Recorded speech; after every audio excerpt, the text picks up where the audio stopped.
Hey, folks, this is Corey. And... welcome back. All right, shit. I thought I was supposed to jump in, and then Corey said, welcome back. And this is Dave. I don't know. Never mind. God. Okay, take two. Oh, boy. I did it backwards. Welcome back, everybody. This is Corey. And this is Dave. And this is still Scott. Praise Satan and shit. Okay, well, we're back. I mean, praise whatever you want, but I'm not worshiping that second thing. Yeah, me either. No. I'm not worshiping anything. I don't feel like it. Not today. Anyways, we're back doing what it is we do. We have a website, musicalshenanigans.coretwist.com. We're on YouTube now. Just look up Musical Shenanigans Podcast. Same with Instagram. And that's it. We're done plugging and pegging for ourselves. We are gonna be coming back to pegging later, as everyone eventually does. 50 Shades of foreshadowing there. Yep. And I'm not even going to ask you, Dave. Yep. So nope. Yep. Just play the intro, Cambot. Welcome back to another episode of Musical Shenanigans. Today's episode is called The Grind. And boy, have we got a great... Ow! I did not give you permission to speak, slave. I'm sorry. I'm sorry, what? I'm sorry, Mistress Nico. Beg for my forgiveness, verm. I beg you, Mrs. Nico, please forgive me. I will consider it. Now, you may speak, pig dog, but only when spoken to. Why are we here? For another podcast, Mistress Nico. Correct. Another worthless podcast no one will listen to with a slave. No, ma'am. I mean, no, Mistress Nico. No, because your download numbers are tiny, limp, worthless. Yes, Mistress Nico. Yes, but you and your little friends will engage in this humiliating self-abuse anyway, will you not?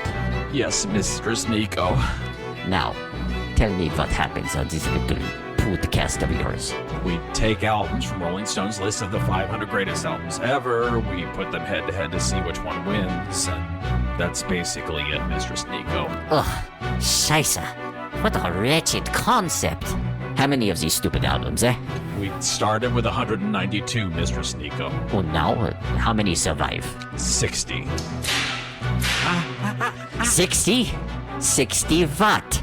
60, Mistress Nico. And you do this how long? It's been about 3 years or so, Mistress Nico. 3 years? 3 jaren? 3 years and you still have 60 left? What take you so long, you pathetic excuse for a podcaster?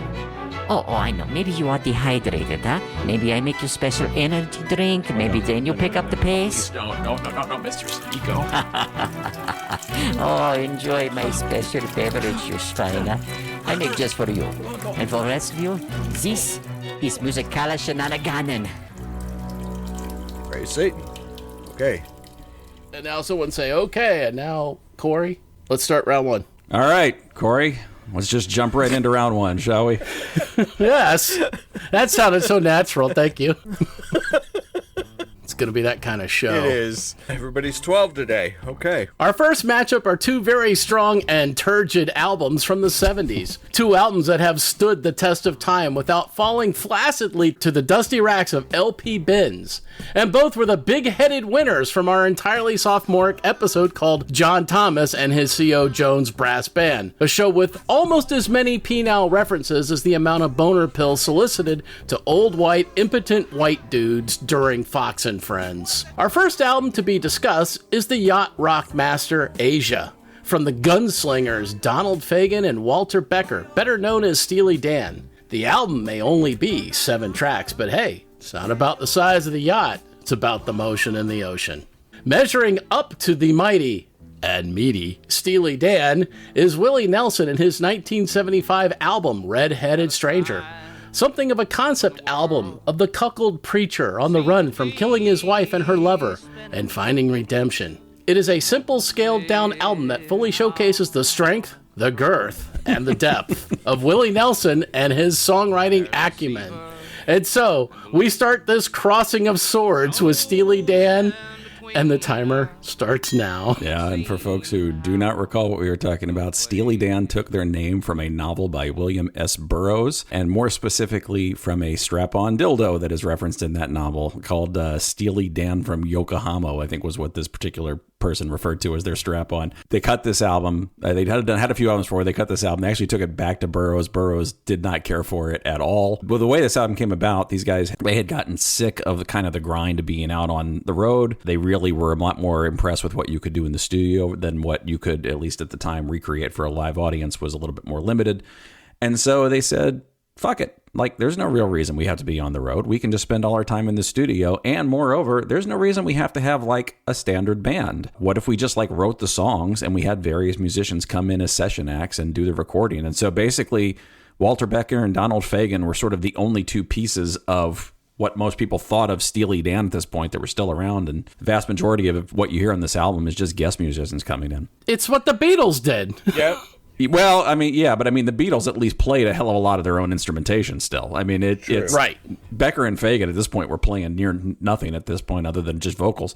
And just a reminder, we got here back in round one. This beat Richard and Linda Thompson's I Want to See the Bright Lights Tonight, which was not difficult, but... No, that was a terrible album. In all fairness, this is a stellar album. Oh, yeah. This is an example of a very well-aged album. And this is going to be a new theme of ours. The Steely Dan is ranked 63. In the first two lists, it was ranked at 145 in 2003 and 2012. But standing the test of time, it is well-aged, and this album should have already been ranked this high, if not higher, in my opinion. Agree. We talked about this when we first did this. Fagen was an incredible perfectionist in the studio. I mean, he was not above doing hundreds of takes to get it exactly the way he was sort of envisioning in his head. And the result is just stellar. I mean, for the time, it was stellar. The sound quality, just the crispness of each individual instrument.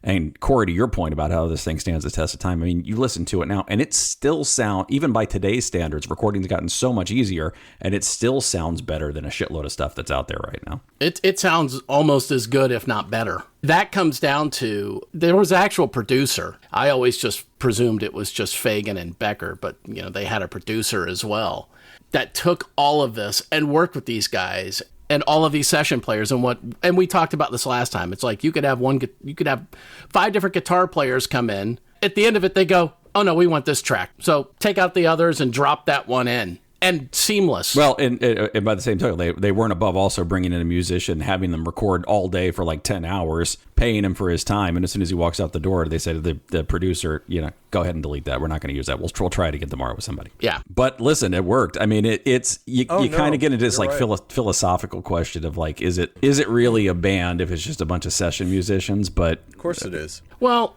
I mean, look at the songs. They are cut and paste no.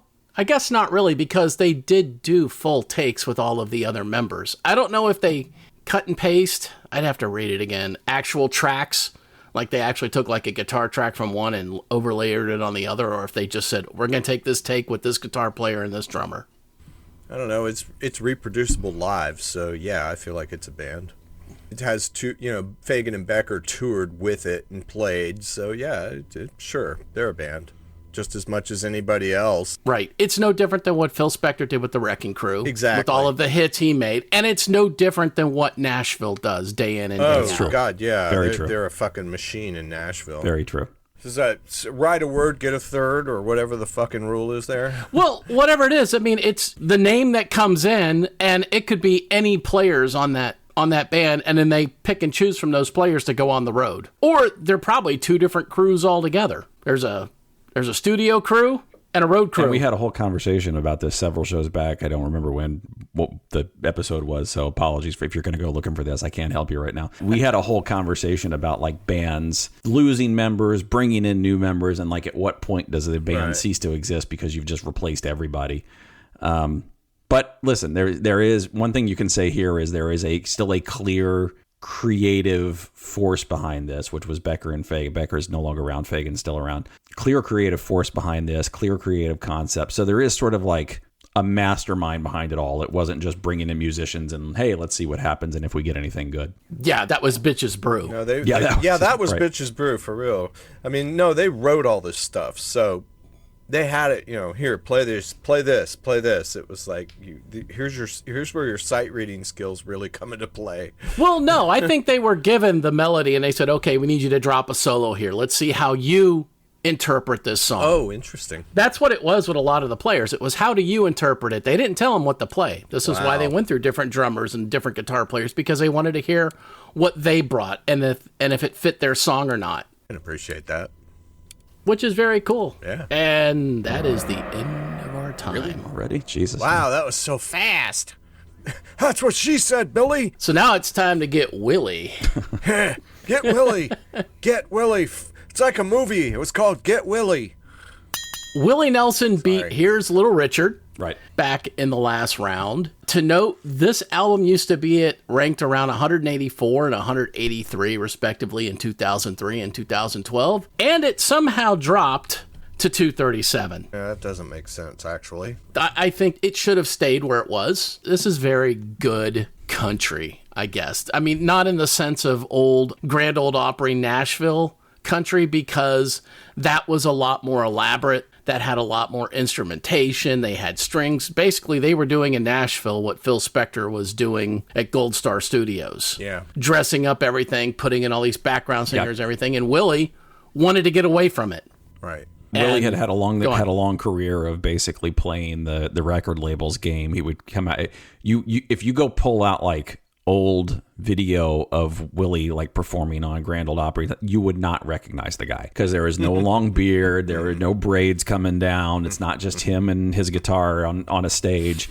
He's doing what was cliche at the time: the strings, the big choirs. He's wearing a suit and tie. His hair is cut short, clean shaven, and he finally just is like, I want to be myself. And so, even though he'd already had like 17 albums by this point, he negotiated a new contract where he actually had creative control, and it finally gave him the opportunity to just go a completely different direction and get very stripped down, just him and really just a few musicians in the background, deliberately sparse sound. And the record label thought, there's no way this is going to work, and it worked big time.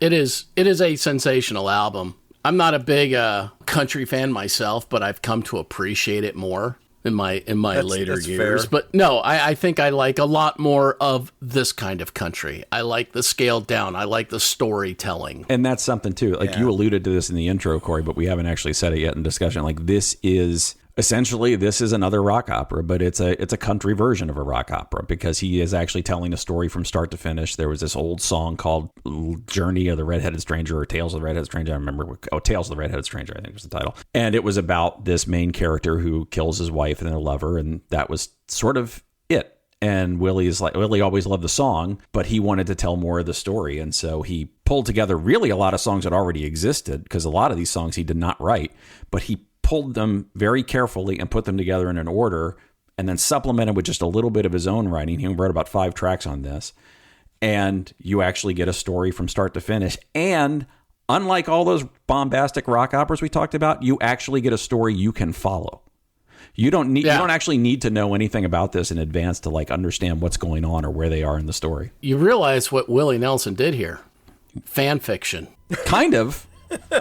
You're not wrong. Yeah, fair. That's fair. I just picked up on that. Kind of weird, but yeah, okay. Yeah, no, you're not wrong. It works to me as a story. And the other thing I noted too, as I was listening to this, that popped into my head is, not only can you actually follow the story, unlike with Tommy, unlike with Pink Floyd's The Wall, unlike with all of these other storytelling albums, My Chemical Romance. Oh my God, yeah. It shows that you can tell an effective story through music without all this like bombast and prog rock pretension, because this is like, there's no pretension on this album whatsoever. That's true. No. It's very simple, it's straightforward, and conveys effectively. I did find it, and I meant to send it to you all. There was a picture of the inside cover or one of the inside jackets of the LP, and it looked like an animation. It was like a storyboard. Yeah, I've seen it. Yeah, it was a storyboard. For folks who don't know what a storyboard is, if you're making a movie, typically you like plot out scenes. You tell the story through. It essentially looks like a comic book. A badly drawn one. But yeah, usually a badly drawn one. Exactly. And so that's what you get when you open this up. You get sort of like the comic book version of the story. But seriously, I would argue that you don't even need it. Like this is one of those ones that's clear enough that you wouldn't even need it to pick up on the story being told. Yeah. It's great stuff. And the other album that used to be in the top 500 was Stardust. And it's one of like my favorite albums. Oh, the Willie album, doing, Stardust. And he's doing all of these 40s, old 30s, standards. and 40s, yeah. I'm familiar with it. Yeah, and done so well. It's surprisingly great. I think a lot of listeners might not know that Willie has been around a very, very long time. Yes, and when we brought this up a year ago, he was about to release his 93rd album on his 90th birthday. So in April, he's going to be 91. Old man's got it going on, Got to respect him for that. Him and Shatner. One thing I do want to mention is on this album, the main character is a preacher. But if you listen to that original song, there is no reference whatsoever about the character being a preacher. He's just like this random cowboy type. And so one of the questions that kind of like kicked around forever is, why did Willie make this choice of suddenly turning the guy into a preacher? I think on our last show, I talked about alt rock chick who does these great like retrospective reviews of older albums. And I think she nailed it. So I'm just going to read this verbatim. Why did Willie make the stranger a preacher? Essentially, the fall of a preacher, again, remember, we're talking about a guy who kills 3 people before this album is over. Essentially, the fall of a preacher has more impact than, say, the fall of a grocery clerk or an IT tech. Hey.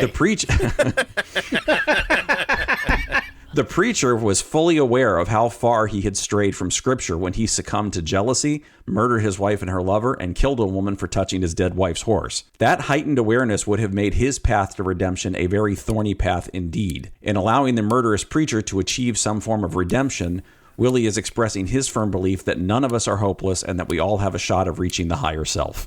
Yeah, Wow. okay, sure. Okay. I just thought that was a cool observation. Yep. Pretty And that brings us to the end of our time. Ding! Ed Scott, you vote first. I actually like both these albums, but I'm going to give it to Asia, whatever. Asia. All right, I'm second, and yeah, it's Steely Dan for me. Yeah. Dave. Again, yeah, I think we're unanimous on this. I love the Willie Nelson album, but the impact of Asia and was just undeniable. And like you said, it still carries weight today. Where Red-Headed Stranger is like nice, quaint little album, but it just doesn't have the same impact. I would have to agree. Steely Dan's. They are a band that's on my rotation. I fall asleep. Steely to them. Dan is one of my favorite background musics. It's a sit around, drink wine, and talk to your friends kind of album. It's good chill out music. I love it. I can't believe we made it through that without Corey fanboying over the drummering again. I know, right? But you're you know right. what? Actually, come to think of it, in this next round, you're going to get plenty of chance to like cream over good drummers. So Well, there is that. All right, our second matchup is one of experimentation. Get my Mingus for my dingus. Oh, sorry. I'm sorry. Experimentation in music, in instrumentation, in recording and production, and in the bedroom. We begin with Andy Warhol's little pet project of the Velvet Underground and Nico, a gritty rock and roll album infused with some avant-garde sounds, arrangements, grating instrumentation, and submodal vocals by Nico. But somewhere tied down to the bed and being grinded in the groin by a stiletto high heel is a sound that helped to define generations of future artists that can still be heard in works of countless bands across numerous genres.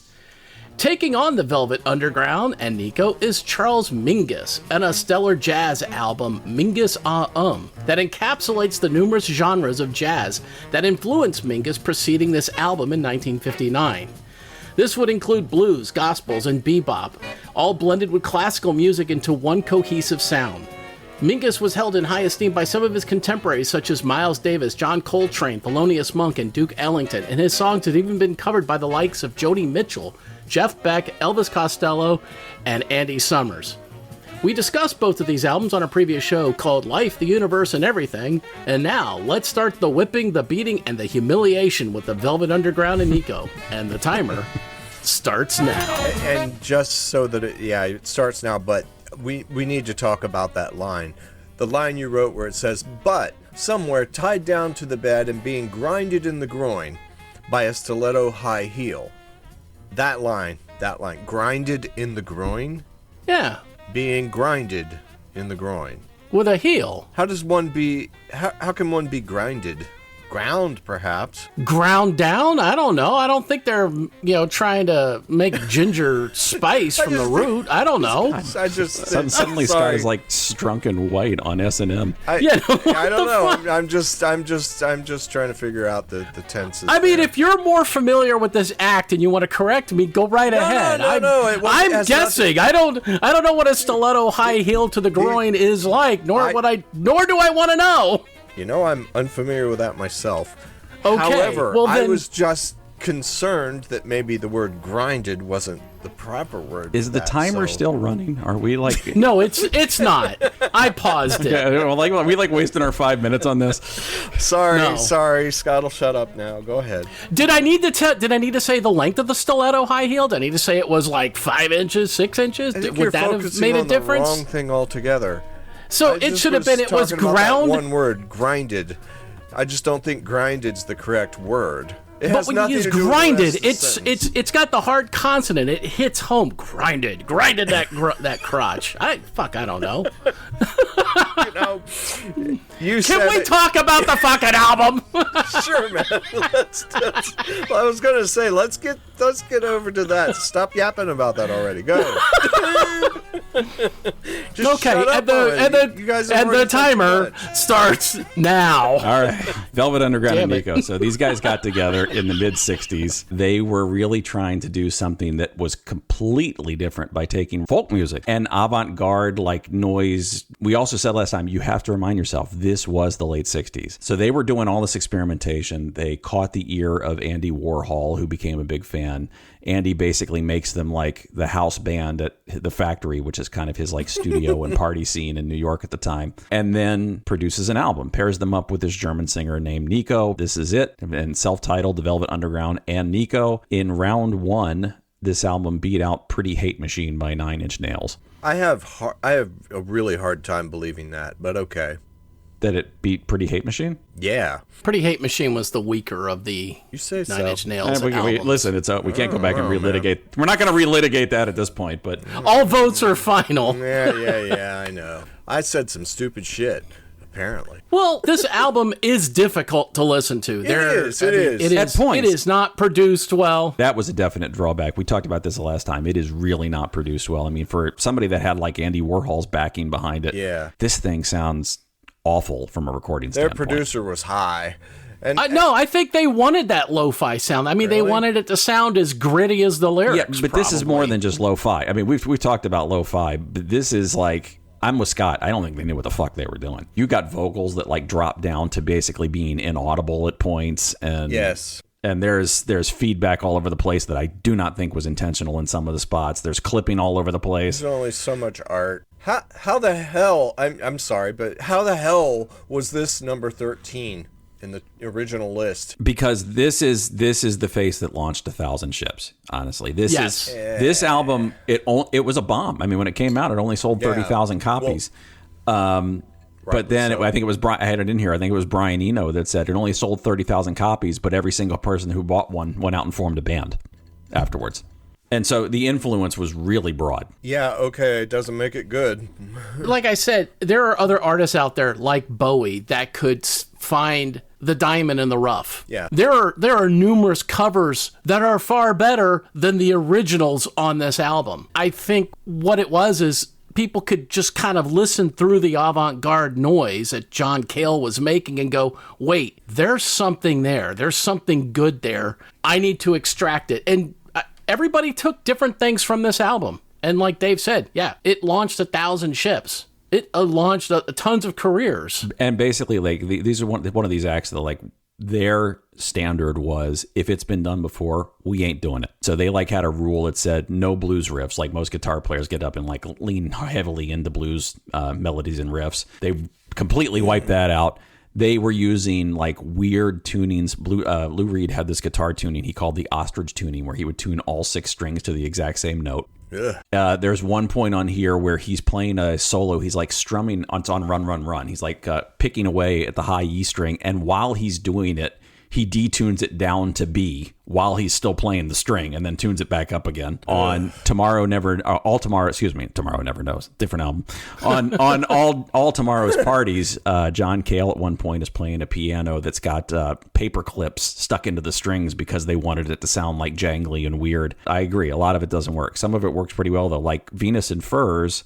They're doing this thing where it's this droning sound with Lou Reed just plucking away in this ostrich tuning where everything is the same note. And then John Cale is adding these like little rhythmic slides up on the viola. And it's a cool sound. Whether you like it or not, it's a very interesting sound, especially for this era. That's why we voted this, I believe, is because they deconstructed everything that had been produced up to that point and said, we're not doing this. We're doing it our way. We're doing it differently. And by stepping outside of, this is another one of those albums. You have to step outside your comfort zone to listen to this. Yeah, you do. You have to. And I think that's, like I said, other people were able to listen through the bullshit and find the real gems underneath. Yeah. I don't know if there were any real gems underneath. It's like, Klaus, go put on a new pair of underwear. It's that sort of an album, Okay, so let's talk about it. So we mentioned this. Nico. Nico was Andy Warhol's idea, putting her with this band. German singer, we talked about it, not a good fit for this band whatsoever. And in fact, the guys insisted on making the album title The Velvet Underground and Nico because they actually wanted it very clear that she was not in the band. Yeah.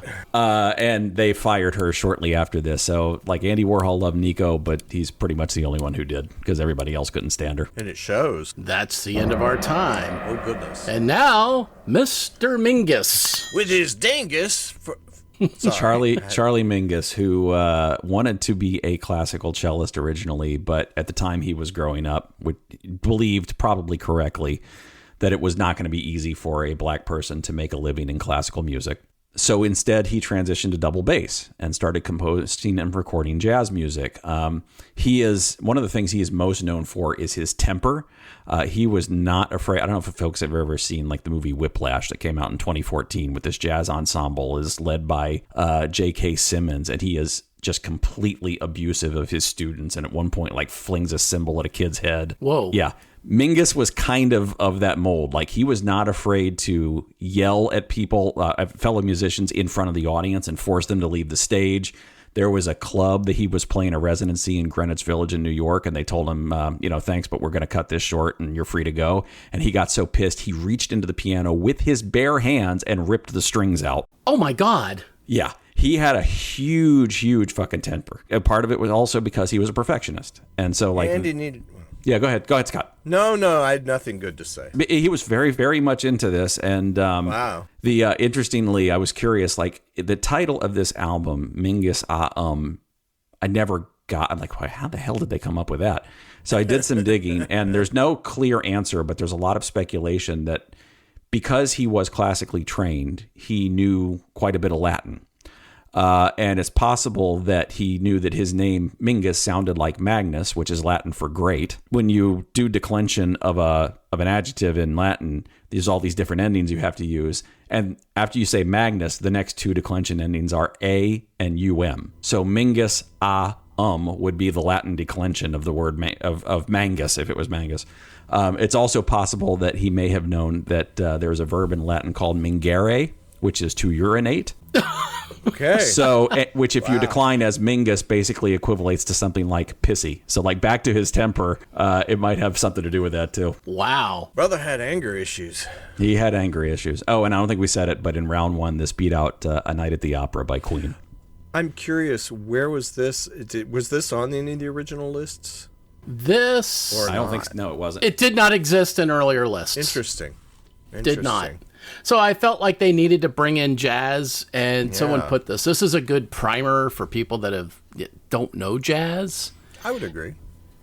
Because it really does cover a lot of the genres that had occurred up to that time, whether that's the bebop jazz of like your Dexter Gordon, your Slim Galliard, some of the singers, your Louis Armstrong, Billie Holiday, and the big bands. You had Tommy Dorsey and even the Glenn Miller Orchestra. Yeah, for a guy who wanted to do classical music, he basically studied jazz the way most people study classical music, and his bits of perfectionism was he was very dedicated to trying to capture the sound and feel of all of these artists that had come before him. So this is like not just a good sort of intro album to Charlie Mingus, but it's sort of a good intro album just to jazz generally, because you get a really broad sample of all the various forms of jazz that had come before this. Right. Now, the only one downside, if you're really trying to understand jazz, is this was all composed. There was not room for the spontaneity or the solos. He composed every note. Yeah, he was not afraid of improv, but for him, improv was something you did while you were writing, not while you were recording. Yeah, right. I think for just the average listeners out there, to me in that respect, this was, like you said, Corey, it's an intro to jazz, but it's also something you can put on, and it's excellent background music. It has a vibe the whole way through, and I think that has to do with his writing as well. And this is, again, Teo Macero, the producer that did Bitches Brew. Ah, okay. But this makes Bitches Brew sound so much better, as far as this is Teo able to work with something that's well constructed and he knows where it's going to go.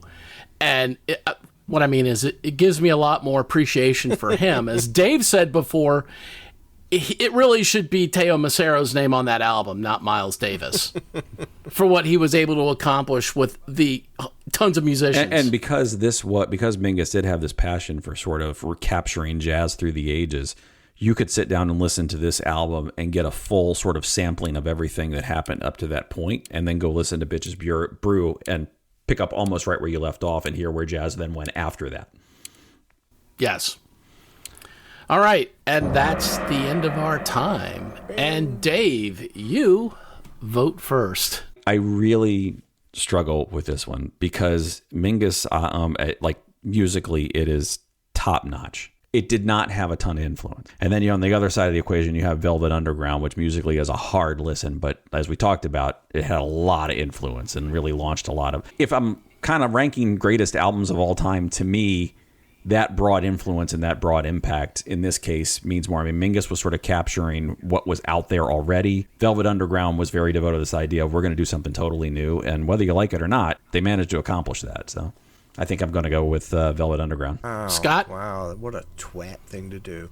Okay, well, I'm clearly in the other camp of going, no, I hated myself for having to listen to the Velvet Underground and Nico because I just it's a hateful album, the whole thing.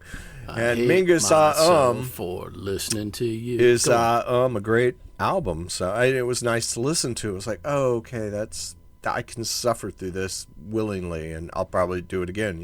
It's not a suffer. It's a good album. You say musical impact, though. It's like, yeah, but I don't think just because it had a musical impact when it came out doesn't mean it continues to have that same musical impact. And I think that's where it goes very wrong. So, no, I give it to Mingus. All right, I'm last. You know how I vote. I go by influence. I go by what it produced, twat.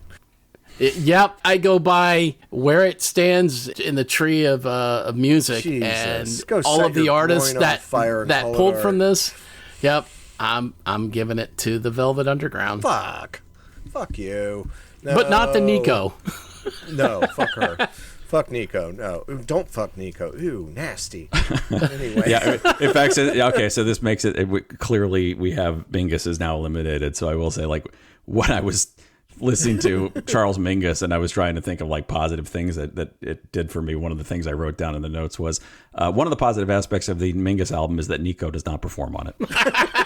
Yeah, for real. It's that. Yeah, that was just awful. And I don't know if it's, in all fairness, if it's just she can't really sing, or she's having to sing to this weird shit. I don't know. It's like fucking Yoko Ono.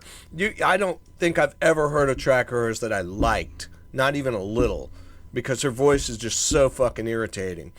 Same with Nico. We are, by the way, deeply in line with Rolling Stone on this one. Oh, really? Oh, yeah. Yeah. Fuck Rolling Stone. They had, well, you say that, but we agreed with them in this case.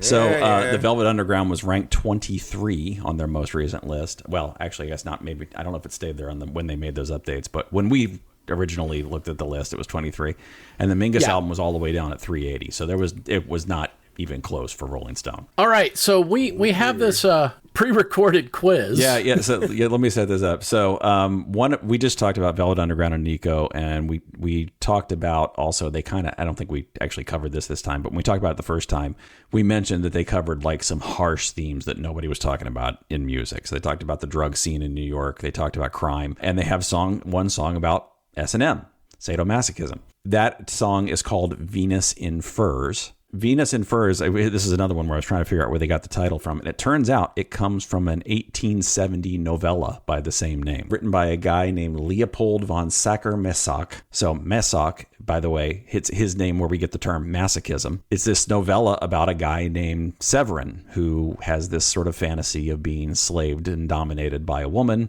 And so when you listen to the Velvet Underground, the Venus in Furs song, there's all these references to, I'll give you a quick line. Severin, Severin, speak so slightly. Severin, down on your bended knee. Taste the whip in love not given lightly. Taste the whip, now bleed for me. That is apparently pretty mild for the novella. But again, so that was sort of the influence of this. And when we originally talked about this album back in round one, Corey, you just made the point. We put together, I think Scott actually put together a little quiz. It's inspired us a little quiz. No, Corey you didn't? did. Oh, Corey put that together? Okay. Yeah, that was mine. Yeah, that was his fault. That was my fault, exactly. So put the blame where it belongs. Well, here. so this just shows it's been a while since we talked about this. So we recorded that, and then what ended up happening is that episode of the show ran long, and so Corey had to cut it, and we've sort of been holding it in the vault ever since then. But since we're now talking about Velvet Underground again, we thought, Rise from the crypt. Yes. Yeah. Sorry. Did you mention the year that book came out? 1870. 1870. Yeah. I was like, wait, I had this in my notes. But you know that it's funny because S&M themes go back further with like Justine by Marquis de Sade. Yeah, well, so Marquis de Sade is where you get sadism, and then this guy, Masoch, is where you get masochism. Anyway, this was something, like I said, we recorded this back when we first talked about the album, and we never used it, so not new to us, but new to you, so enjoy. Oh, yay. All right, so I got a little quiz for you all. S&M terminology. So I'm going to give you the word, and I'm going to give you 4 potential definitions. We'll do this the same way Dave does his. Go back and forth. I'm playing an S&M game against Scott. Yeah. Can I just go fuck off and eat a sandwich then? I guess when you say that, Dave, you can go first. Wow, I feel called out here. So the first word is collared. Is it A, the act of being leashed before being taken for a walk, an edible plant in the same species as cabbage? C, a slave that is owned but in a loving, intimate relationship? Or D, I just took the word, made it up, and it's bullshit? I'm torn between C and D, but I'm going to say C. And C is correct. Nice. Scott, the second word, well, 2 words, it's hard limits. Ah, yes. Is hard limits A, the painful third hour of a Viagra overdose? B, what someone will absolutely not do despite any offers? C, the maximum firmness a penis can obtain after severe abuse? Or D, yet again, am I making this shit up? What was B again? What someone will absolutely not do despite any offers. That's it. And B is correct. Yeah. I'm going to laugh if we get all of these right on the first guess. All right, Dave. Your word is pegging. Is it A, how to keep points in a game of cribbage? B, the process of receiving a Prince Albert piercing? C, a woman with a strap-on giving it to her man? Or D, I'm again making this shit up. Well, as referenced in one of my all-time favorite Christmas songs, Grandma Got Run Over by a Hellhound, it is C, the woman with a strap-on, inserting it into a man's anus. That is correct. Nice analogy, the analogy there. You know why I thought of that? Because Scott, when you wrote that song, you just like referenced it with no explanation, and I remember thinking at the time like. Who are the 4 fucking people who are going to know what he means by that?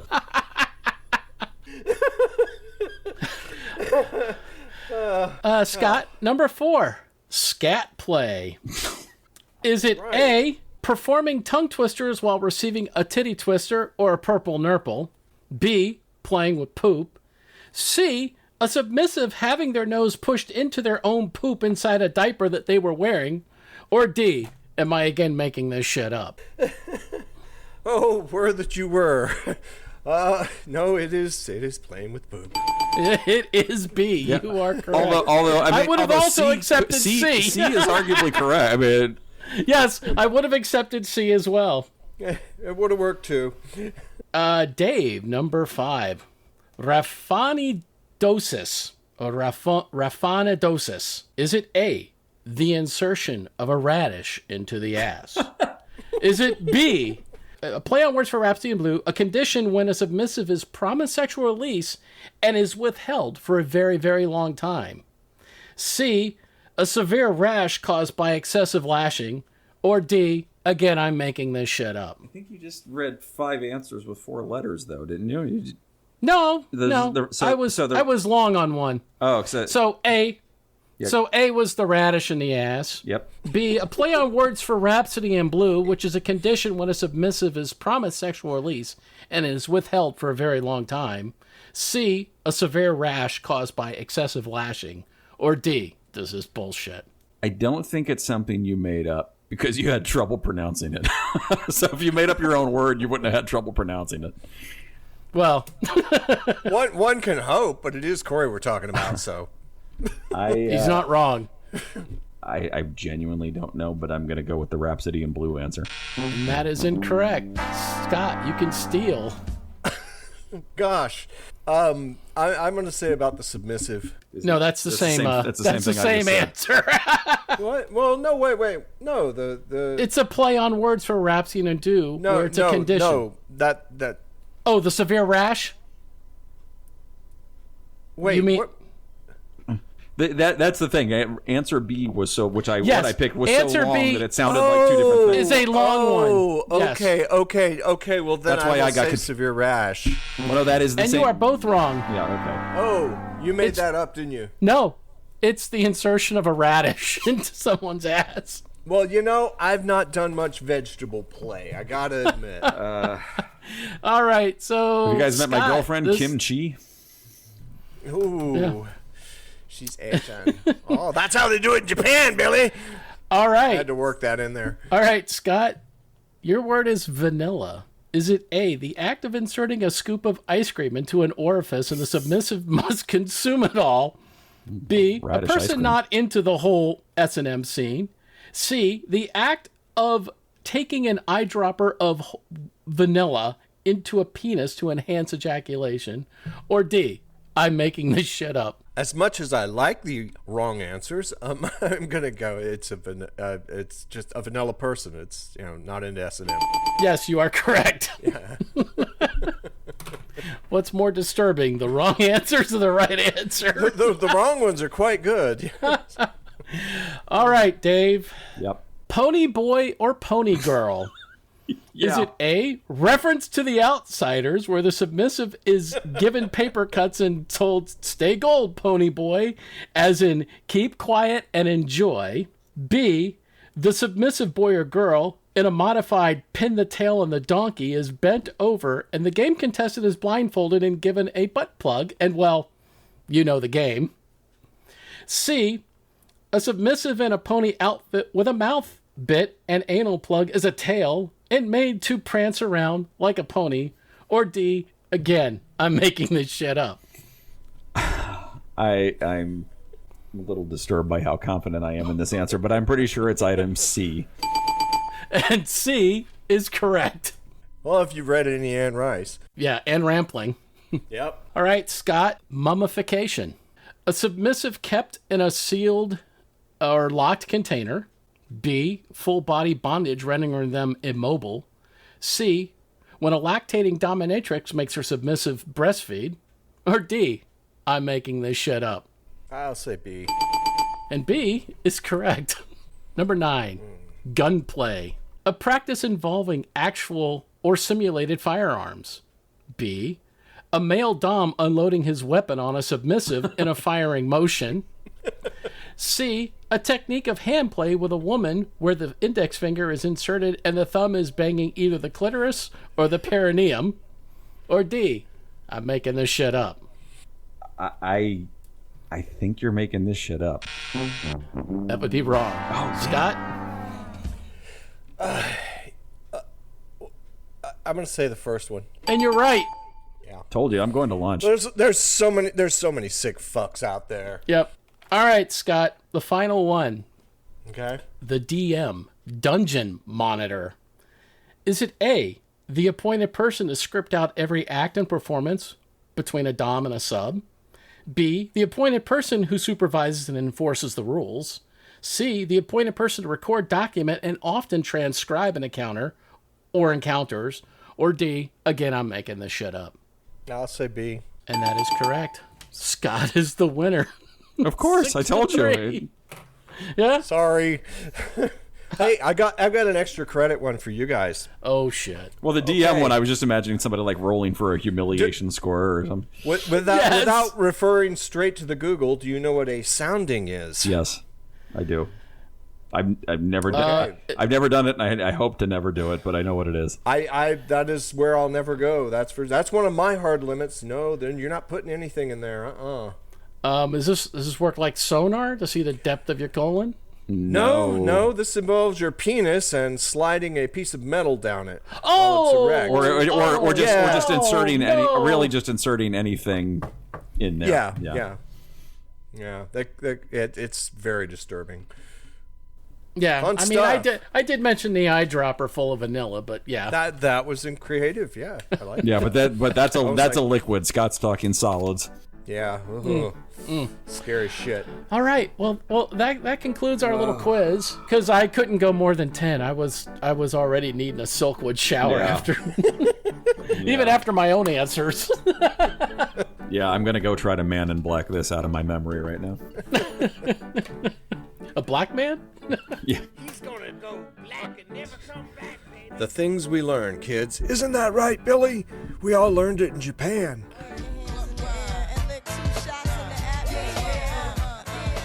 Our third matchup involves a couple of very soulful women in music. Coming in with her one and only solo album before going all J.D. Salinger on the world is Lauryn Hill with the 1998 blockbuster, The Miseducation of Lauryn Hill. It is a production of well-done instrumentation, soulful melodies, and Lauryn's distinct vocal arrangements. The album won numerous awards and Grammys, and then was hit with lots of legal issues. However, it has inspired many other acts since then and is referenced by others in the industry. Taking on Lauryn is the real-life Eliza Doolittle, Amy Winehouse, with her 2006 powerhouse album Back to Black. This is a musical journey of deeply introspective and frank lyrics with themes of heartbreak, addiction, and self-destruction, with an honesty that is raw and confessional. This would be Amy's last album before her untimely death. We went into greater details on these albums on an earlier show called Hertford, Hereford, and Hampshire. Go check it out wherever podcasts are sold. For now, stick around as we start with Lauryn Hill and her only album, and the timer starts now. Yep, only album. This is right after she gets out of the Fugees. She had been in the Fugees with Wyclef Jean and Praz. Things went south, partly because she got into a romantic relationship with Wyclef Jean while the band was going on, which is never a good idea. No. So the band breaks up. She kind of disappears for a little while, starts a relationship with Rowan Marley, who was one of Bob Marley's kids. Gets pregnant, and she says that when she got pregnant, for whatever reason, that helped break this case of writer's block she had been going to. And so she sits down and pens most of this album. And in round one, we got here because this beat out Tapestry by Carole King, which, man, that's a apples and oranges matchup. But It really was. But listen, there's a lot of good on this album. Like there's a lot. First of all, a lot of performers, other great performers. Carlos Santana shows up on this album. She had a young John Legend come and sit in and play piano. He wasn't even going by the name John Legend yet. It was John something else. I forget the real name. But it's Cock Toast and Jensen. He used his real name, Billy. Yeah, but I don't think it was even listed on the album at They the were time. like, no, just me, Mysterious John. Oh, well, yeah. So, okay, so let's talk about that. So, like, let's jump right to some of the negatives here. We talked about this last time as well, that a big negative here is trying to take credit for other people's work. So when this thing was released, it was sort of pitched as this one-woman production where she almost like she was trying to be Prince. Like, she wrote it all, she performed it all. Turns out that's not the case at all. So there was a lot of guest writers, a lot of guest musicians, and she ended up dealing with a lot of litigation from not giving them credit and moreover not giving them royalties for their work. Yeah, we did discuss that. And I think that could be why she probably can't make another album. She might have just become a pariah in the industry for doing that. Blackballed in the industry, that's it.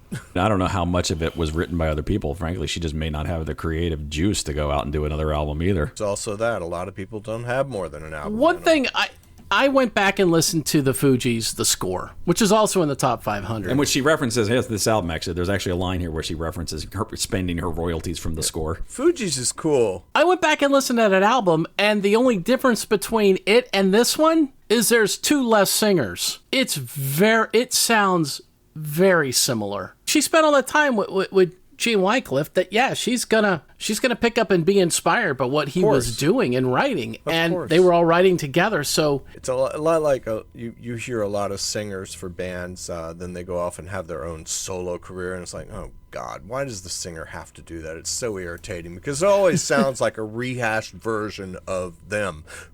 Case in point, Bruce Dickinson from Iron Maiden, great singer. Iron Maiden, great band. Then Bruce has to go do his own album, solo shit. And it all sounds like rehash Maiden. It's like Dime Store Maiden, basically. And, you know, it is. And, you know, he even uses a lot of the same performers. So it is unusual for, like, when an artist, like, goes off and does a solo project, it's unusual for it to have, like, a totally different sound. I'm not saying it doesn't happen, but that's what I mean. It often does sound like whatever band they just came out of. And I don't know how you explain that other than, like, they just decided that they didn't want to share the royalties, so they went solo. David Lee Roth then went over and picked up Steve Vai. Thank you. So, yeah. Well, Roth at least sounded very different. Oh my God, you couldn't get more different. Otherwise, this is a long. Oh my God, it's long. It's 70. I mean, a typical album is 40 minutes long. This thing clocks in at just over almost an hour and 20 minutes. It's like 77 and a half minutes long, and it is. I enjoyed it less on the second listen. I will tell you, like by the end of the second listen, I was like, can we just maybe wrap this thing up? And it could have been. Maybe want to tear off my Mingus and beat somebody with it. And it could have been easily shortened too, because there's a lot of these tracks. God. First of all, like, let me just give her credit where credit is due. I love the way she sort of pulled in hip hop sounds and blended them with like old soul music and like old Motown sounds and doo wop and all of that. I dig that sound. Absolutely, yes. However, the music starts, you get maybe a couple of minutes of singing, maybe a couple of lines of rapping, and then they kind of settle into a groove of just like really enjoying the groove they're in, and it goes on for fucking ever. And it is not like they're like laying where the groove is sort of a bed and somebody's playing an interesting solo or something.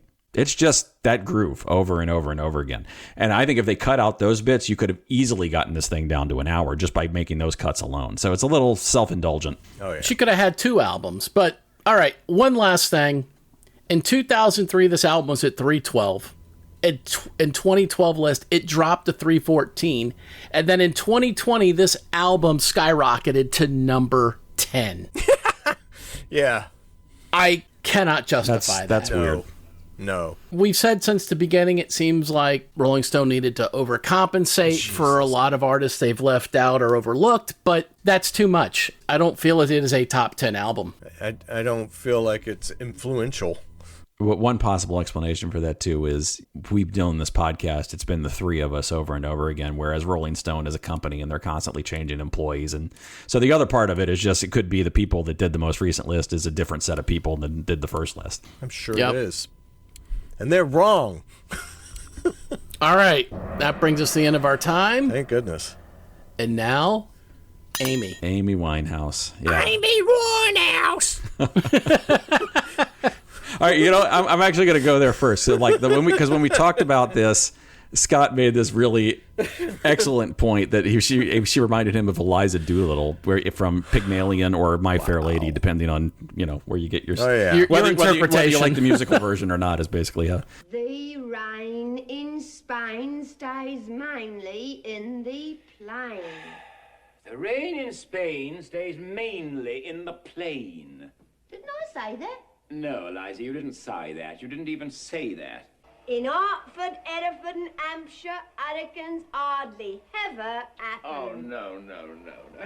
No ear at all. Should I do it over? No, please. Oh, yeah. But anyway, Eliza Doolittle was this like poor, low-class Londoner who gets turned into a woman of society. We talked about it in the last episode, and then before this episode, I found a review in The Guardian. Understandably, everyone went on about Winehouse's voice. It was snappy, ragged, extraordinarily expressive contralto that still carried something of the nasal North London drawl of her speaking voice, but perfect for conveying both heartbreak and sass. Yeah. So like they made this point, to Scott's point, like she had this like harsh London voice, but it actually works for what she's singing. It's like listening to her talk, listening to Adele talk, you'd think, God, these women, they're horrible. Well, Adele's got the same problem. It's like, they sound terrible, but then they sing, and you're like, holy shit. So, yeah. Yeah, Ozzy. And her voice, wow. Ozzy's another shit, variation on that. Ozzy exactly. speaks. Ozzy speaks, and you can't make out a word, but the second he starts singing, suddenly it's crystal clear. tears. Yeah, I mean... So, since we talked about Phil Spector recently and going back through his catalog, when Rehab came on, it sounded like a Phil Spector song, down to the use of the instrumentation, the timpanis, the bells, the horns, the string section, and even, because I'm the drummer, I notices the lack of cymbals. Phil Spector did not like cymbals. And just that whole sound, and even Back to Black, that could have been a Ronette song when you hear that. All right, so, and you hear all the female vocals in it. So speaking of Phil Spector, again, the other thing is, back to the Wrecking Crew, which you referenced earlier, one of the things that made this album work was her prior album, Frank, had been really jazz influenced. She goes to do this album, and Mark Ronson, who was producing, says, hey, let's go do this at Daptone Studios in Brooklyn. And Daptone had this house band called the Dap Kings. And for 10 plus years, they had actually been working on creating this retro soul sound. So when you listen to like this album and you hear all this very authentic sounding like old Motown sound to it, it's because they had this house band, much like the Wrecking Crew, except in this case, the house band had like specifically focused on this one genre for years. And it made the album, honestly. I don't know if a different instrumentation, I'm not sure this would have worked. Because what we talked about last time is, this is another brutally honest album where she's very open about her drinking, very open about her drug use, very open about her sex life, contrasted with these like very innocent sounding old doo-wop and girl group sounds. Right. And the foreshadowing of the self-destruction. Yeah, unfortunately. It really is. So that kind of brings me to a point. When this album was first put on the list in 2012, because in 2003 it didn't exist, they put it in at 451. And then in the 2020, they dropped it to 33. In all fairness, this album deserved to rise in the charts. Absolutely. But I think that it rose much higher because she died. Yes. Oh, yeah. I would agree. I think any subsequent album she would have made would have been even better. Yes. I think she was finding her groove, she was finding her sound, and not only died, but less drugs probably as well. That was probably going to screw up her voice eventually. Yeah, her senior year album would have probably been just really worthy of a top 10. But, we'll never know. So, such as it is. And so we've got this, and Back to Black is a fantastic album. Just and the title track is one of my favorite songs on this album. Yeah. Yes. Corey, I think you also mentioned Me and Mr. Jones, which is sort of like a tribute and a callback to this old Motown song, Me and Mrs. Jones, about a guy who's having an affair with a married woman. This is, first of all, it's a very good song, But interestingly, one of the things I learned as I was prepping for this show is in 2011, Nas, who we've talked about before, Illmatic, that Nas, he gave an interview where he confirmed that there had been this rumor for years. He confirmed the rumor that the song was actually about him, that the two of them had a little bit of a thing for a while. In the song, there's a line where she says, Mr. Destiny 9 and 14. And everybody's like, what the fuck is that supposed to mean? And it turns out that Amy Winehouse and Nas had the same birthday, September 14th. So that is the 9/14. Now, the Destiny is a little bit more. Mr. Destiny might have just been like her observation that they shared the same birthday, or it may have been a reference to his daughter, who is named Destiny. It seems like she is having a little bit of a side thing with him while he was in another relationship, and so that was the inspiration. Nas's real name is Jones. It's Nasir something Jones is his last name. So this whole thing was sort of a coded reference to this affair, little fling that she had with him. Well, that's fun. Yeah, me and Mrs. Jones. I don't know if you were with us, Scott. John and I walked into the Emerald in Ybor City, like after one of our gigs or something. It was late one night, and there was this band there, these all older black gentlemen, and they were playing me and Mrs. Jones, and it was fantastic. They were playing on these just beat up instruments that were well aged. You could tell these instruments and everything they had, they've been playing forever. And they had the best sound. They were, we were just in awe watching them. Wow. And I remember them doing me and Mrs. Jones, and I was just like, holy shit, I've never heard it that good, ever, and since. All right, so that brings us to the end of our time. Bing! And it is time to vote. I am first, and I have to give it to Amy. This is so much better album. I think there is so much. I don't feel like it's samey. I don't feel it drags on. I feel like each song, even though there's kind of a familiar sound throughout them all, they all stand out. They're all well written. The instrumentation's amazing, and it's clearly a better album. And that's so I give it my vote. Scott? You are not a twat. Yeah, agree. Agree. I give it to Amy too because it's a much better album. Lauryn Hill is an interesting album in some ways. Like you say, Dave, it goes on way too fucking long. I'm just like, God, I'm almost hating songwriters that do songs over 4 minutes now. It's like, would you just fucking stop? So, yeah. Well, we've discussed that. If you're going to go over 5 minutes, you better have something to say. Yeah. You better have something interesting. You better give me a lot for that time I'm investing in your song. I have a buddy who has been who's a keyboardist, and he's been experimenting with home recording, and he's actually a very talented writer, and he sends me things that he's working on, and he sent me a song that he'd been working on, and he wants my feedback on it. And it was like 6.5 minutes long. Oh, God. And the first piece of feedback I gave him was, you got to cut some of this. There's way too much here. Yep.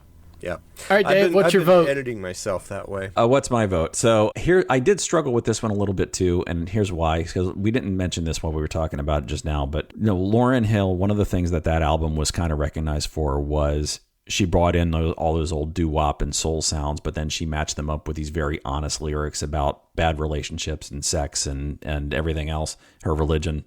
And then along comes Amy Winehouse, and she takes old doo-wop sounds and Motown and fuses them with very honest lyrics about sex and religion. So it was Lauryn Hill did it first. Amy Winehouse did it better. And so the struggle for me was like, which do you go for? I mean, this kind of goes back to what we're talking about the influence thing. And I'm almost going to backpedal a little bit here because, the Lauryn Hill album was influential in a lot of ways. But it was. But again, I think at the end of the day, Amy did it better. And so I'm going to go with the person who perfected it rather than the person who invented it. All right. We are unanimous. Yeah. And it's kind of an upset. Lauryn Hill is number 10 and Amy Winehouse is number 33. So, I mean, we're still talking. I didn't think Lauryn Hill deserved to be 10. Sorry. No. Oh, no. Fuck no. In the top 10, get out of here.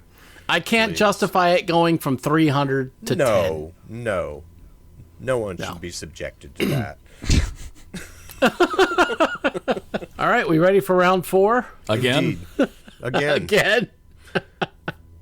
We got to do it again, Billy. This isn't really our first rodeo on this one.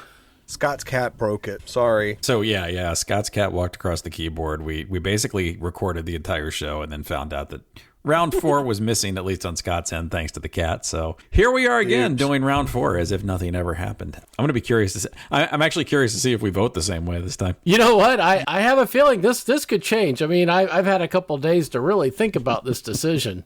Have you though? No. So I'd rather fucking castrate myself with 2 bricks than change my vote. Well, get those bricks out because we're here again because of you. Well, I'm still not going to use them. Often, in all seriousness, like often when we record this thing, like we really genuinely do not know how each of us are going to vote. Sometimes even I don't know how I'm going to vote until the last second. But this is one of these rare moments where we know what's going to happen and you guys don't. So we make it up as we go along. That's how they do it in Japan. So here we go. We're just going to pretend nothing ever happened and get back to round 4 again. Yep. Yeah. Nothing happened. It's all normal. Our final matchup is another lopsided Musical Shenanigans special. But given the collective notes I see here, and from what we've just said, this is really an exercise in futility. But each album is promised their due process and their day in court under the Musical Shenanigans law of Thunderdome. I thought We will start this round. I thought we were beyond Thunderdome. We don't need another hero, Dave. Okay. We're doing that. We're doing this round over again. Might as well recycle jokes we've used in prior shows too. Yep. Oh no. Yeah, absolutely. absolutely. Yeah. We will start this round with Joy Division and Ian Curtis's swan song album Unknown Pleasures, an epic journey into depression, anxiety, and anger that makes A Catcher in the Rye seem like the rom-com of the 20th century. The album is critically acclaimed for its unique sound and innovative approach to post-punk music, and still continues to captivate and inspire some listeners, decades later. Sure. Vying against Joy Division is Lucinda Williams in her 1998 Car Wheels on a Gravel Road, a pioneering alt-country album with themes of love and loss and growing up in the South that was meticulously recorded and mixed for nearly 3 years before it was finally released. It is also an album of great storytelling and some deep introspective lyrics presented with Lucinda's distinct voice. From Lake Charles, Louisiana, we discussed these albums back on a show called Atticus Finch, JFK Jr., and Patrick Swayze just under a year ago.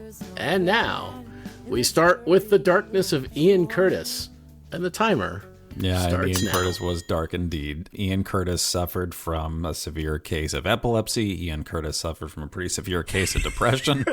I don't know why that's funny, but I think it's because of the comment he made last time. That's still going to get edited out if he says it again. I didn't say anything. I know. We knew didn't say exactly what it anything. was. So anyway, Ian Curtis was very depressed about a lot of stuff.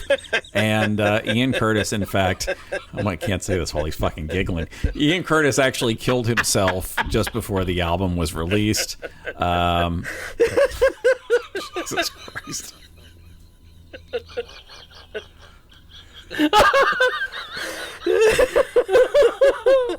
All right, so Joy Division. Let's just like kick this off again. So Joy Division was this sort of post-punk band. Really got a lot of credit for kind of kickstarting the post-punk movement. They got offered a deal to record at an independent label. Sorry. Oh boy. So Joy Division, for the 7th time. So Joy Division was this post-punk band that had like a pretty big following in England. They got offered a recording deal. They actually got offered a recording deal to record with a pretty big label in London, but their manager did not actually want to commute to London, and so he convinced them to record back home in sort of their native Manchester. I think it was Manchester.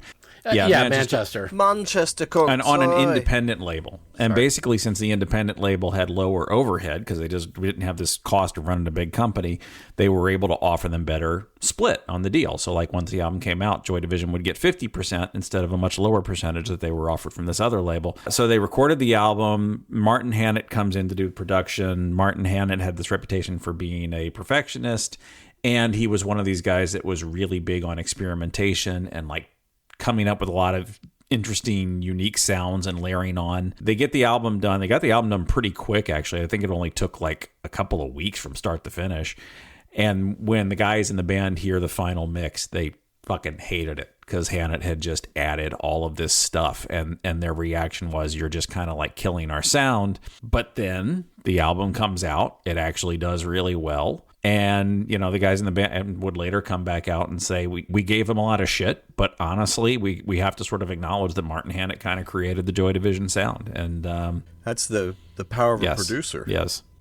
Which we talk about it sometimes at great length about producers because, well, Hannett, granted, sometimes he overplayed that hand, but when he didn't, you know, you get sparks of genius like, well, Joy Division, I mean, so to speak. You know, all jokes aside, but, you know.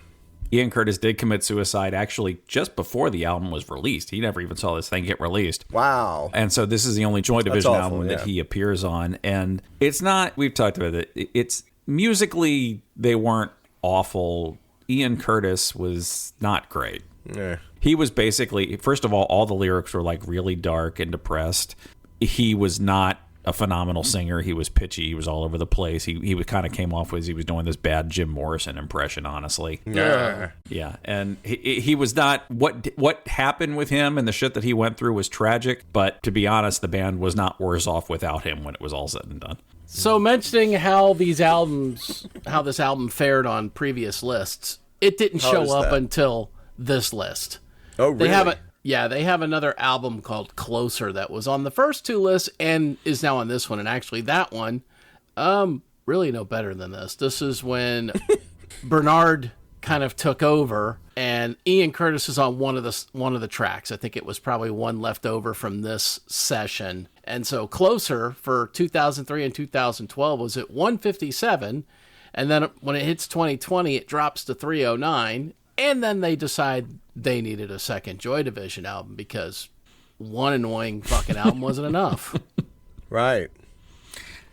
Because, let's put out a whole bunch of shitty albums. Yay, shoegaze. I mean, but in all fairness, this was a band that was learning. After this whole Joy Division and the sound, they got their shit together. They got a new sound, they got a new engineer, they started working with a new producer, so I guess it was apropos that they became New Order. Clearly, we talked about this. The three of us, none of us really like this fucking thing.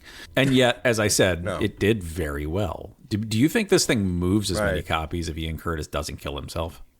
Because I don't think it does. No. It's the same phenomena we have brought up again and again. It's what sold more Nirvana albums. I think it's why Nirvana's in the top 10. It pushed Winehouse. Amy Winehouse, yes, that we just talked about. Well, fucking what's her name? The Trailer Park Whore that sang. What's her name? The Trailer Park Whore. Big Mouth. Rock on, come on, take it. Janis Joplin? Yeah, her. The Trailer Park. Okay. Wow. Well, come on, she was trashy. That girl was trash, nothing but. And then, what was that pretentious album we listened to? The guy that did Hallelujah. Oh, Jeff Buckley. God, that Jeff Buckley. That was another one. And I think that a lot. These are examples of albums that probably would not have done well if it wasn't for. I was thinking about this the other day, though. I actually think this particular album may have had even more of that effect because you had a band that was known for being like dark and brooding and depressed. Yeah. And so when Ian Curtis kills himself, like not only do you get like the death effect of album sales, it's actually on brand for the band. So it's almost like the suicide was cooked up by a marketing guy. Like, okay, go home, off yourself. We're going to sell the shit out of this thing. I'm so depressed. Work with that. Yeah, exactly. Yeah, but this was the same band that was originally called Warsaw. We're using a lot of Nazi symbolism. Yeah. Were they really? Whoa. I didn't know that. Really? Yeah. Wow. I think I brought it. Did I bring it up in the last time we talked about him? If you did, I forgot. No, you didn't. Nazi punks need to fuck off. Yeah. Actually, speaking to Scott, you did bring that up the first time we talked about this album, was the Nazi punks fuck off and the reference to Ian Hannett overproducing. Right. Martin Hannett. Martin Hannett. Yeah, sorry. No, it was Not Ian Ian Curtis. I'm Hannett. just mixing up the two guys. Yeah, Ian Hannett, Curtis. Yeah, no, Hannett. we talked about, for people who didn't hear the first time, when we first talked about this album, Scott pointed out that if you listen to Nazi Punks Fuck Off by the Dead Kennedys, at the beginning, Jello Biafra says, Nazi Punks Fuck Off, take one, overproduced by Martin Hannett. Excuse me, Habit. Fuck. Wow, yeah. Wow, Yeah. you got Coryitis today. Dude, y'all swap bodies somehow. I don't know how that happened. Creepy. Okay, well tell that you. brings us to the end of our time. Thank God. Okay, yay. All right, Lucinda Okay. Williams, Car Wheels on a Gravel Road. Car Wheels on a Grand. Actually, pretty good Yeah, album. so Corey, you referenced this Dig from this Lake album. Charles, Louisiana. At 18, she leaves home to, with her parents' support, like this wasn't like I'm walking out the door to find myself, leaves home to start a music career, to go try to start a music career. She gets a lot of doors slammed in her face. Nashville said she was too rock and roll. As one LA does. said she was too country. But at least one bar in Texas told her they didn't, quote, need another chick singer. But she fair. kind of continues to push on it and makes a few albums. And this, by the time this one comes out, actually, this was already her 5th album. You mentioned took 3 years. Started making it in Austin, Texas, got 90% of the way finished, and she decided she wasn't happy with it and literally just scrapped the whole thing and started over. Moves the production to Nashville. They work on it all over again. They get it very close to finish. And just as they are mastering the finished product, there was a tornado headed for Nashville. They actually had somebody run to the studio and run in and out to grab the masters to try to save them in case the studio got knocked down. But the thing finally comes out and does very, very well. And in round 1 of our little competition, beat My Life by Mary J. Blige. Yeah, suck it, Mary J. So this was an album that actually went up in the charts, not in the charts, in the top 500. So in 2003, it was 304. In 2012, it fell 1 spot to So it basically 305. didn't move. It didn't move, but then in 2020, it jumps to 98. Yeah, that's Interesting. That is I mean, weird. that's a huge jump, but I think Like, we've brought this seriously? up before. But I think the difference is they probably had similar judges in 2003 and 2012. Right. And in 2020, it was a whole new group Yeah. of judges. It had to be. Yeah. They're a bunch of assholes. It just had to be. I mean, I'm not going to disagree with this album being ranked that high. Maybe a little bit lower. Maybe top 150, not top 100. But I could see it in 300. well, only because it was for alt country and Americana. It was Yeah. one of the earliest. It was, and it's well written. Yeah, so well going back to produced, Dave's point, she wasn't accepted because she was either too country or too rock and roll. So that's where we get the alt country and Americana Yeah. from. It's right Yeah, in the she middle gets a of lot that. of credit for kind of kickstarting this Americana genre. And so, like, other guys like John Cougar Mellencamp is considered in that genre. A guy we've talked about on the show, Jason Isbell, has been thrown into that genre from time to time. I agree with Scott. It's a very well-written album. There's a lot of great musicianship on this album. There's a lot of great guitar playing on this yeah. album. Yes. But Corey, in the intro, you mentioned her voice. Her voice is a little bit difficult to take at times. There is this Lake Charles, Louisiana twang that is like so severe that sometimes it almost feels like it's an affect. It feels like she's been sucking on the shrimp heads just a little longer than she should have been. Yes. Just saying. Put the gumbo down, girl. Back away. It's like some singers. It's like you can take it for a little while and then you're like, Right. okay, we're done here. Most death metal. I can take it for like, an hour, and beyond that, I'm like, I can't. Yeah, I mean, there's certain singers that like have that distinctive style, like a Michael Stipe from REM, for example. Or Yeah. there's these singers out there like those guys, and you either, it's a yes or no thing. Most people either love them or hate them. Right. With Lucinda Williams, I'm going to admit I'm in the camp that has a little bit of a hard time with it. Yeah, I'm in the kicker off a bridge. That was the Jeff Buckley album. Yeah. How about that? Yeah. He did do that, didn't he? No, he dive. just went out swimming in the Oh, that's right. He went Mississippi. swimming. Yeah. Never came back. Yeah. Fully clothed. Like, oh no. As one does. Yeah. Yeah. Sure. He wasn't the one that was mysteriously stabbed. No, that was Elliott It was Smith. Elliott yeah. Smith. Right. Yeah. Mysteriously I stabbed. get all of our sad American plots mixed up. Yeah, we've got a lot of sad American twats, that's for sure. America's chock-a-block with them. All right, so that's the Is end it? of our time. Really? Oh, darn, yeah. How did that go so much Yeah, faster than the yeah. fucking Joy Division thing? I don't know. Who cares? Because we rambled on in the Joy Division one like 14,000 minutes longer than it needed to go. Well, a lot of the 14 Yeah, minutes yeah. was just you laughing at suicide for like 7.5 minutes solid. Oh, yeah. Oh, Yeah. yeah. Make it sound like I'm the insensitive douchebag here, which I kind of am sometimes. Well, but there hey, is that. fair. Okay. All right, Dave. Yeah, so, I'm up first, and I actually think we like kept it closer to the vest this time than when we recorded this the first time. But Did we? oh yeah, the first time we basically did, said we outright did. how this thing was going to end up. This is it's definitely Lucinda Williams. The Joy Division album is just so hard to listen to, and again, had it not been for the suicide thing, I don't know if it would have been anything more than a blip, to tell you the truth. So for me, it's Lucinda Williams. All right, Scott. Yeah, listen to Williams. Fuck you, Joy Division. Sorry. Piss off, Ian. You're dead anyway. Loser. Bye. Wow, I know. Sorry. No, you know what? Now I feel compelled to vote for him after that. Yeah, go ahead. Go ahead. God, no, Sad, dead no. British twats. Yay. No, this is. In fact, I think we said that on the last time we recorded. This is where you No, coined the it's phrase, no, it's not. wasn't No, it? it's not. This was No, this it's versus not. Tame Oh. Impala, which was the Sad Twat Olympics. That was what we referred to as the last time. Oh. yeah, Sad- yeah. oh, Scott yeah, had there you already go. Scott had already coined the term "sad British twats" with respect to some other album, and frankly, I don't remember which one that was, but Was it Morrissey? possibly. I thought it was Possibly. Morrissey or The Smiths? Cure or Yeah. something like that. I don't know. Oh, but Fucking- yeah, I'm yeah. voting for Lucinda. Good. All right. Yeah. All right, let's wrap. Let's put a bow on this thing. Okay, so this means we have 2 more shows to go in this March Sadness. In this to round eliminate, of March Sadness. Yeah, Just we 2. eliminate 16 more albums Yes, to go? yeah. We no. We need to eliminate. We're eliminating 8 more albums. Yes. I'm sorry. We have 16 albums still in a bracket, but 8 of them will be eliminated over the next 2 shows. Yes, that's correct. Yes, that's it. Yep. Fantastic. Oh, praise Satan. Dave, what's next on our agenda? We got some interesting matchups. And they're not as weird next time around as they were today. But we have, so for example, Public Enemy's "It Takes a Nation of Millions to Hold Us Back" going up against "Songs in the Key of Life" by Stevie Wonder. Which, Corey, you actually brought that album up when we were talking about the other Stevie Nice. Wonder album. We still have him. Oh, the Intervisions. That's what it was. Yeah. So now we have the other one going up against Public Enemy. We have "So" from Peter Gabriel taking on "The Joshua Tree" by U2. That's like a round of 80s giants there. "Synchronicity" by The Police against "Close to the Edge" from Yes.